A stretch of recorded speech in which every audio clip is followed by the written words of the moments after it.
Yes guys, finally I found her. ഞാൻ ആരെക്കുറിച്ചാണ് സംസാരിക്കുന്നത് ഞാൻ കാണിച്ചു തരാം. ഇതാണ് മെബലിൻ്റെ സൂപ്പർ സ്റ്റേ ഫൗണ്ടേഷൻ.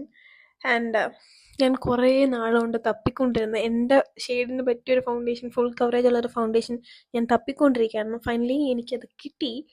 ആൻഡ് ഇതാണ് ഞാൻ റീസെൻറ്റ് ഡേയ്സിൽ ഞാൻ യൂസ് ചെയ്തുകൊണ്ടിരിക്കുന്നത്. It's claim that up to 30 hour വെയറാണ്, വെയ്റ്റ്ലെസ് ഫീലാണ്, soft matte finish, buildable full coverage and waterproof and transfer proof and sweat proof, and it has SPF 16. അപ്പോൾ നമുക്ക് ഒരു ക്ലെയിം ചെയ്യുന്ന പോലെ ഇത് ട്രാൻസ്ഫർ പ്രൂഫ് ആണെന്ന് നോക്കാം. നമ്മൾ ടിഷ്യൂ എടുത്തിട്ട് റബ്ബ് ചെയ്ത് നോക്കിയിട്ടുണ്ടായിരുന്നു. ആൻഡ് അത് ഒരുപാടൊന്നും ട്രാൻസ്ഫർ ആവുന്നില്ല, എന്നാലും ട്രാൻസ്ഫർ ആവുന്നുണ്ട്. ആൻഡ് നമുക്കിനി ഇത് വാട്ടർ പ്രൂഫ് ആണെന്ന് ടെസ്റ്റ് ചെയ്ത് നോക്കാം. ആൻഡ് ഫസ്റ്റ് ഓഫ് ഓൾ ഞാനിത് കയ്യിലിട്ട് ഞാൻ കാണിച്ചു തരാം. And this has liquidy texture and it's light weight guys. And നമുക്ക് ഇനി വാട്ടർ പ്രൂഫ് ആണെന്ന് ടെസ്റ്റ് ചെയ്യാം. ഞാനൊരു കപ്പിൽ വെള്ളം എടുത്തിട്ട് ഇങ്ങനെ കയ്യിൽ റബ്ബ് ചെയ്ത് നോക്കുന്നുണ്ട്. And it's water proof. ഞാൻ യൂസ് ചെയ്ത് നോക്കുന്ന ടൈമിലെല്ലാം ഇത് വാട്ടർ പ്രൂഫ് ആണെന്ന് എനിക്ക് തോന്നിയിട്ടുണ്ടായിരുന്നു, ലൈക്ക് ഫേസ് വാഷ് ചെയ്യുന്ന സമയത്ത്. And it last long guys, seriously it last long.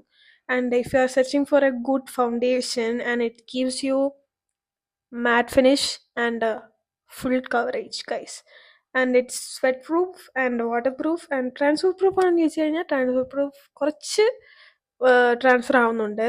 അപ്പം ലിങ്ക് വേണമെന്നുള്ളൊരു കമൻറ്റ് സെക്ഷനിൽ പറയാം. Okay bye.